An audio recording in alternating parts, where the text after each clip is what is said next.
I'm just lining these drawers, but as I was lining these drawers, I was thinking of something that, do y'all ever do anything and you don't know why except because your granny said so? Your granny said so. So that's what you do. As I was lining these drawers, it popped in my head, oh, I have to go to the utility room and get some dryer sheets. Because my granny said, always put a dryer sheet in your drawers, and that way everything in that drawer stays laundry fresh. I don't know if that's true or not, but I just got to thinking, I put a dryer sheet periodically in all of our drawers, and it's just because my granny said to.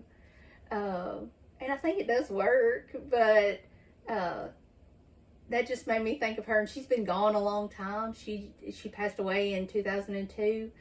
But little things like that just make me think of her, and she loved sewing and quilting. I made a log cabin block for a charity event that will be auctioned off for Save the Children. I think it's going to be in a quilt at the Garden of the Quilts in Lehigh, Utah. That's where the quilt will be auctioned off at. So go to that quilt show. It looks amazing. But as I was making that log cabin block, which I have made a ton of when I was a teenager, a young teenager, I would rotary cut the strips for my granny.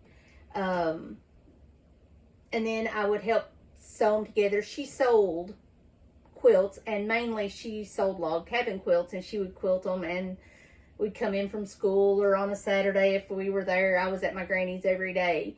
I'd sit down and quilt with her a while.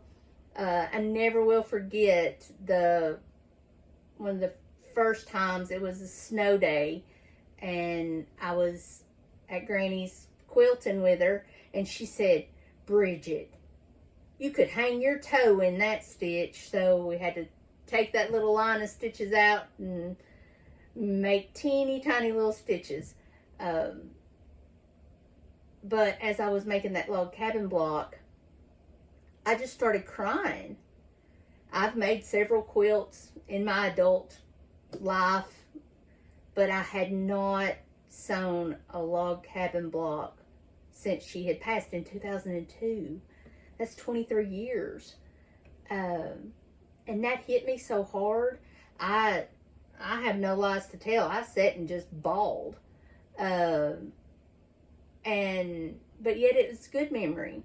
So I think I'm going to tackle not just the log cabin block, but making a whole quilt. And I actually have the iron bed that her and my granddaddy started housekeeping with. She gave it to me when me and my husband got married. And I think I'm going to make a log cabin quilt and put on that bed. I think that would be, and just start calling it the Opal room. But anyway, I was just wondering if things like that ever made you think of people and you doing stuff just because your granny said so.